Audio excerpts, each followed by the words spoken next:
How to improve your middle game play? Isa po ba kayo sa mga player na kung saan after ng opening hindi na alam yung gagawin? Hindi na alam ang plaplanuhin, hindi alam ang tamang tira.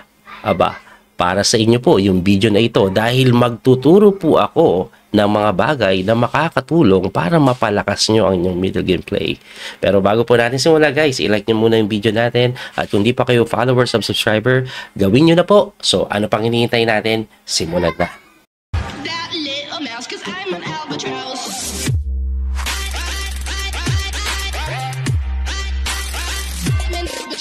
Before I proceed, sabihin ko lang, gumawa na po ako ng basic opening principle.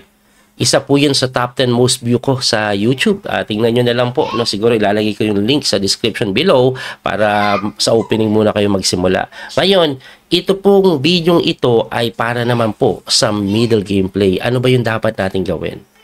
Alright? Pero bago ko sabihin yung mga dapat gawin, dapat ito maintindihan nyo muna. Middle gameplay ay hindi po tulad ng opening.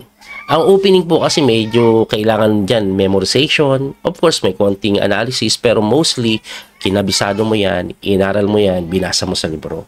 Ang middle gameplay is completely different. Kasi dito, sobrang marami ng possible moves na kung saan kukuha ka lang ng iilang candidates. Paano ka kukuha ng candidates? Madali lang po. Madali lang. Eto, may 4 lang po kayong dapat tandaan. Okay? Una po, always look for a checkmate. So, pag mag-isip ka, yan una mong hanapin. Kung wala ka makitang checkmate, pupunta ka naman sa tinatawag nilang check lang. Kasi yan, dalawang yan ay forcing move. At ang kasunod niyan, kung wala ka pa rin makitang check na matino, punta ka sa capture. Yung kakain ka ng pyesa. Forcing din kasi yan eh. Pag kumapture ka, mostly, kakain sila pabalik, kundi lugi sila. At kung wala yung tatlo na yon, mapupunta ka na sa tinatawag na maneuvering of pieces or kung saan iisip ka lang po ng tira na kung saan mailalagay mo o ma-improve mo yung posisyon ng yung pyesa sa paraang pwede ka nang maka-checkmate, maka-check at maka-capture. Ganun lang kadali. Di ba? Apply nyo lang yung pag naglalaro kayo. Kaso coach, ang dami pa rin pong posibleng tira dun ah. Paano kung makikita yun na mabilis? Wala naman akong buong araw para maglaro lang ng isang game. Most of the time pa nga, rapid lang ang nilalaro at yung iba pa nga blitz lang. Bakit yung mga master ang bilis sila nakikita? Diyan na po papasok yung tinatawag na pattern recognition. Ano pong ibig sabihin nun? Eto lang po, ganito lang po kasimple. Example, ikaw, marunong ka mag-drive. From bahay mo, may pinuntahan kang isang lugar, first time mong pinuntahan. Anong gagawin mo usually? Dahil first time mong pinuntahan, madalas mag-Google Map ka or Waze or hihingi ka ng direksyon sa ibang tao para makarating doon. Eto ngayon. Pagka nakapunta ka na sa isang lugar na yon, pangalawang beses na pupunta ka doon, kailangan mo pa ba ng direksyon? Yung iba siguro konti, pero most of the time, mas makakapunta ka doon ng madali. At syempre, kung pangatlo, pang-4, pang-5, na pabalik-balik ka na doon, aba, sigurado wala ka ng ligaw dahil alam mo na kung paano pumunta. Dahil recognize mo na yung pattern ng daan kung saan yung tamang liko at tamang way. Diba? So, ganun din po sa chess. Pag nakita mo na yung isang pattern, yung isang position before, mas madali mo na yung makikita sa mismong laro. At yan po ang gusto kong ipakita sa video na ito. Pasensya na, medyo mahaba po, no? Kailangan ko kasi explain yun para mas maintindihan nyo. Anyway, kung titingnan nyo po yung posisyon na ito, ayan po. Okay? Puti po ang titira dyan. At ang pupukusan po natin sa ngayon, kasi marami pong klase ng tactics eh. Kahit po aralin nyo yan, sobrang dami, mahihirapan kayo at matatagalan. Pero sa ngayon, dito lang po ako magpo-focus sa may tinatawag nilang F7 weaknesses. Alam nyo ba pag naglalaro po kayo ng chess, ang common weakness ay F7 at F2. Yan po yung pinaka-weak na square. Bakit? Kasi king lang ang nakadepensa dyan madalas. So marami kang pwedeng gawin tactics because of that. At in this case, tingnan nyo mabuti ito ah. Puti po ang titira. May ginawa siyang simpleng tira. Tingnan nyo ah. Knight takes F7. Bakit niya kinapture yan? Kasi pagka takes po, Queen H5, check na naman, tumakbo na libre yung kabayo sa Gately. Ang simple lang nun. Ibalik natin, ha. Okay? Paano niya na-realize yung weakness yan? Jayden, go ahead. Yung ano ko, kinukulit ako. Anyway, alright. Okay, sorry. Okay, so paano niya po na-recognize yan? First of all, sa middle game po, dapat aware kayo sa mga undefended pieces. Ibig sabihin, walang nakadepensa. Like kung ako titingin ngayon, ang mga walang depensa, isa, dalawa. So yung tira ko, kung wala naman akong checkmate, capture na matino, eto, o yung tinatawag nilang knight takes f7, yung pinakita ko kanina, wherein pagka takes, queen check, takbo yung king, nakalibre ka ng isang pawn. Definitely winning na po yan sa white. Okay? So yan yung isa sa pattern na dapat yung tandaan when it comes to f7 weakness. O, tuloy-tuloy po tayo. O, eto naman. Tingnan nyo. Tingnan nyo mabuti yung position. Marami na pong pyesa ang white na aktibo. Sa ngayon po, inaatake yung kanyang reyna, pero mayroon na namang weakness sa F7 yan na pwede mong i-take advantage. Ano yun? Eto po, no? Tulad na sinabi ko, always look for checkmate, check, capture. So, dito po may check na matindi. Bishop takes F7. Kinapture po yan, chumek. Tumakbo, chinek. Ayan. By the way, hindi po pwede dito kasi mati doon. Pagka takes, rook takes lang po, immediately winning na yan. Kasi bukod sa lamang ng pawn, aba, babagsak to, inaatake yung king, alanganin, may mga mati na po ata no? No? Grabe na. Anyway, another F7 weakness yan. Balik po tayo, isa pa. Ayan. Oh, eto, another F7 weakness. Dahil sa weakness sa F7, king lang kasi ang nakadepensa. Pagka rook takes F7, kinapture po yan ng king, chumek, tumakbo, and then kain yung tore. Di ba? Easy win. Oh, isa pang example. Tandaan nyo po yung mga pattern na pinapakita ko, ha. Eto po. Oh, tingnan nyo po. F7 weakness na naman. Ano ang ginawa? Tingnan nyo mabuti, ha. Nag-knight takes F7. Kinapture. Queen takes E6 check. Only square. Aba, chinek lang po sa may E7. Bakit? Para pagkatakbo doon, rook G3 lang, hindi madepensahan ito. Sabihin niyo siguro, coach, anong hindi madepensahan? Pwede namang igalaw yung kabayo, knight F6. Meron pong rook takes Pagkatakbo, kahit kainin yung tore, quality up na po yan, winning na yan. O, diba? Ibalik natin doon. Coach, may isa pa kasing tira dito Paano, coach, kung mag G5 lang? Ayan, G5 lang. Kakainin lang pala yan. Tapos, pagka-takes mo, kakapturin lang din saan ka pupunta. Pag pumunta ka dito, check, ganun. Pag pumunta ka naman dito sa kabila, tirahan ka pa rin ng rook E7, mati ka pa rin doon. Okay? Pag naman po, lumapit dito, baka sakali makatabla, rook E7 pa rin kasi hindi madepensa nito. Grabe, no? Mate. Tandaan nyo yung mga pattern na yan, ha? O, punta tayo po sa dito naman. O, ito, simpleng F7 weakness taking advantage. Knight takes F7. Para saan? Para pagka takes, may fork. Ayun. So, lamang agad. Quality up. Diba? O, tandaan nyo yung mga pinapakita ko, ha? Punta naman po tayo dito. Alright, eto, very interesting ang lalim. Kasi, ganun pa rin yung ginawa, weakness pa rin po sa F7, nag-knight takes F7 yan Pagka king takes, bishop takes G6. Tumakbo doon, eto matindi Akala mo kakainin lang yung tore, hindi. Nag-rook takes D8. Bakit? Pagka-capture kasi, queen takes E6, hindi madepensahan ng sabay yung mate. Mapipilitan yan. Puro ganyan na lang para tumagal. Chumek na lang. Pero, yan po ay checkmate na. Nakita nyo yung F7 weakness na yon? Tandaan nyo yung mga pattern na pinapakita ko. Siguro, dito po, pang number 7, ayan, puntahan natin to. Pag-iisipin ko na kayo. How can you take advantage of the F7 weakness? Isip kayo. Bibigyan ko kayo ng, 10 segundo. 10 segundo. I-post nyo na lang yung video.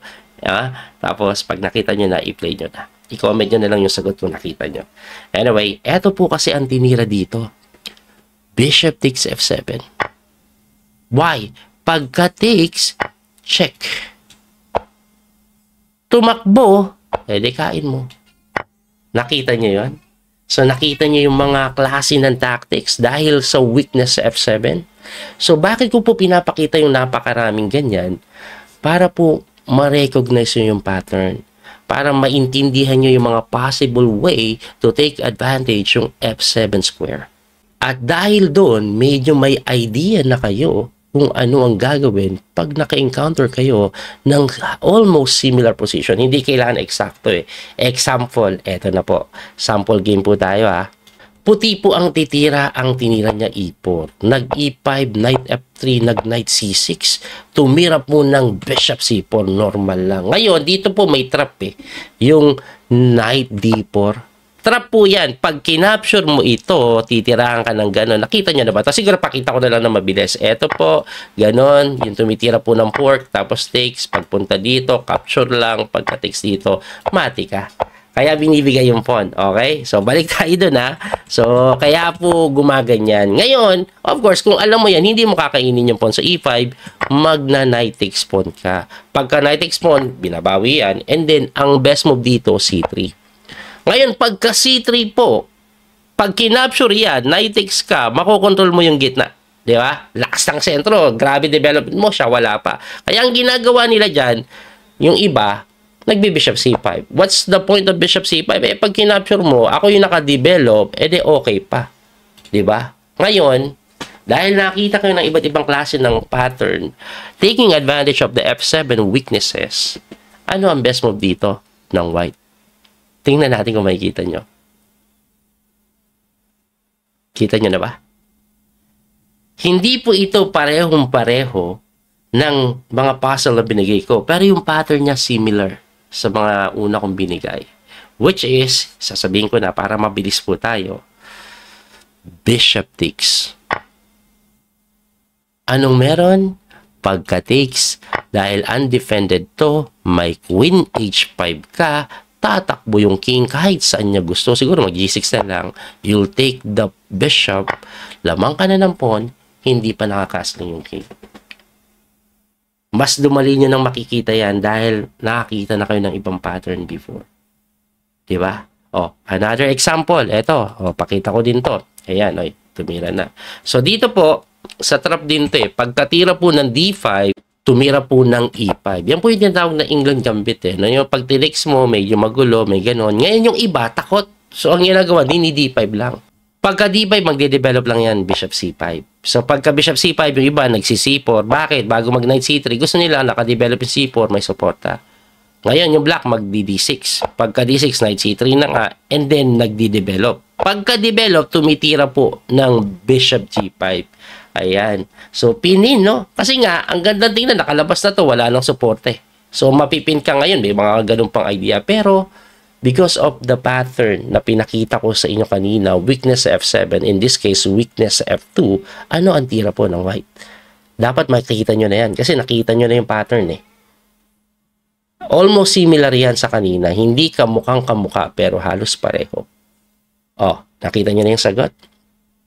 Hopefully, nakita nyo. Kasi ang tamang tira, bishop takes F7. Pagka takes niya, check. Pag tumakbo yung king, kahit saan lupalop, queen takes G5. And this is already winning dahil one pawn up ka na, hindi pa siya nakakasling. Diba? Kasi nakuha nyo na yung ganung pattern eh. Okay, one more example siguro sa French or Caro-Kann. Caro-Kann na lang. Ayan. So, Caro-Kann po tayo. Ayan. So, eto po yung Caro-Kann na kung saan kinokontrol lang po yung gitna. Pagka takes, babawiin ng ganon. So, dinidepensa, Knight C3. Pagka takes po, pawn takes, eto. Tira po ito ni Karpov. Paborito to ni Karpov. Ayan o. Ito po yung Karpov variation ng Caro-Kann. Sobrang kunat yan. Ang idea po niyan, magna-Knight F6. Pag kinapture mo, kakainin. Ganun lang, palit-palit. So, ang ginagawa po ng white, nagna-Knight G5. Ngayon, ang weird ng Knight G5, may H6, pero hindi pwede kasi may Knight dun eh. Pag kinapture mo, mati. Kaya ang ginagawa po dyan, nagna-Knight dito. Ayan, pag bago sipain, pagka-takes mo, para may ganon. O, diba? So, ang ginagawa naman ng white minsan, nagbi-bishop C4. So, pinipressure ito, kaya gumaganon. Pagka ganon, nagpi-queen E2. Ayun. At pagka Queen E2, eto na po, pakita ko sa inyo, no? Yung iba dyan, nagdi-develop Bishop D6, thinking na activating yan, tapos magkakastling. Oh, pero alam nyo bang mali yan? Oh, bakit po yan mali? Ano po ang pwede nyong gawin na matindi yan at maipanalo yung larong ito? Sige nga, isip kayo. Okay na? Nakita niyo na? Ito po, F7 weakness na naman. Knight takes F7. Pagka takes, Queen takes E6. Pagkatakbo sa King G6, only square. Hindi pwede dito kasi mati ka doon. Bishop D3, only square na naman. Tatakbo dito, Queen H3. Checkmate. Di na nga kinain yung bishop, minati na lang. Diba? Ngayon, dahil familiar na kayo sa mga pattern na ganyan, F7 weaknesses, mas mabilis nyo nang makikita yan in the game. Ganun po ang sekreto paano ma-improve ang middle gameplay. Ngayon, ang tanong dito, Coach, sobrang dami ng mga klase ng tactics ha. Isa lang yan, taking advantage of F7 square. Paano yung iba? Yun na nga eh. Sobrang dami, kaya kailangan nyo po talagang sasipagan. Kaya nga po yung mga gumagaling sa chess, talagang sobrang tutok niyan. Hindi po yan overnight na mag-aral ka lang ngayon o isang linggo magaling ka na. Wala pong ganun. Years of hard training po ang ginagawa. Ngayon, pag may nakita kayo, kakatuto lang, sobrang galing na agad, pagkalaban nyo, di kayo manalo, maniwala kayo, engine yun 100%. Walang ganun. Wala po kahit sobrang talented ka, kahit si Magnus ka pa, batang-bata pa lang yung puro training na ginawa nun. Hindi yun biglang gumaling na lang. Gumaling yun dahil sa sobrang hard work, plus of course siguro yung talent niya din sa chess talaga. Anyway, ganyan po ang pag-aaral ng middle game. Pattern recognition, very important po yun. Kaya mag-solve kayo ng mag-solve ng iba't ibang klase ng tactics para mag-improve kayo sa laro. Ngayon, bilang panapos, may ipapapasil ako sa inyo. Eto. White turns to play. Kaya niyo ba makita yung best move dito para lumamang talaga ang puti ng gusto? Though, slightly better na siya dahil ipit. Pero may panapos kasi dito na talagang material ang ilalamang. So, ang gawin niyo po, reviewin niyo yan sa bahay. Pag nakita niyo po yung tamang tira, i-comment niyo na. Laro po ito noong 2004 between Lahos Portage saka Barga Sultan. Anyway, sana po may natutunan kayo sa video na to. Abangan nyo po yung other videos natin wherein we'll try to teach more about this kind of things. Siguro different kinds of tactics naman or even endgame or kung ano po ang pwede kong maituro para makatulong po sa pag-improve ninyo. Muli, salamat po sa inyong suporta ha. Sana po makapag-like and share kayo. Alam nyo ba, mahal bayad nito? Sinumbat pa eh, no? Seriously, pero mahal po ito pag tinuturo natin sa mga estudyante natin ng foreigner. Pero para sa mga Pilipino tulad nyo, libre lang. Sana po ma-appreciate nyo ng konti by simply liking and sharing at mag-follow na din po sa ating Facebook page at mag-subscribe sa ating YouTube channel. So hanggang dito na lang po tayo mga kabiyahe.